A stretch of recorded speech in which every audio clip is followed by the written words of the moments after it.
नमस्कार शेतकरी बांधवांनो, आपला शेतकरी या यूट्यूब चॅनलमध्ये तुमचं सहर्ष स्वागत आहे. आज दिनांक 7/8/2026 सोलापूर कांदा बाजार भाव पाहूया. तर शेतकरी बांधवांनो, आज सोलापूर कांदा मार्केटमध्ये 165 गाडी आवक आलेली होती. तर शेतकरी बांधवांनो, आज सोलापूर कांदा मार्केटमध्ये आवक जास्त प्रमाणात असल्या कारणामुळे कांदा भाव थोडे कमी झालेले दिसून येत आहेत. चला तर मग सोलापूर येथील सविस्तर कांदा मार्केट पाहूया. सोलापूर कांदा मार्केट आवक 165 गाडी, किमान दर 300 रुपये, कमाल दर 2500 रुपये, तर सरासरी दर 2300 रुपये.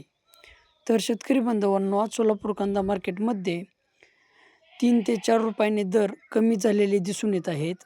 तर शेतकरी बांधवांनो, काही क्वचित लॉट हे 2900 ते 3000 रुपयापर्यंत गेलेले दिसून येत आहेत. तर सरासरी कांदा मार्केट हे 2300 रुपये आहे. तर शेतकरी बांधवांनो, तुमचेही शेतकरी बांधवापर्यंत किंवा तुमच्याही शेतकरी मित्रापर्यंत व्हिडिओ शेअर करा आणि आपला शेतकरी या यूट्यूब चॅनलला सपोर्ट करा. लाईक करा, शेअर करा, सबस्क्राईब करा. धन्यवाद.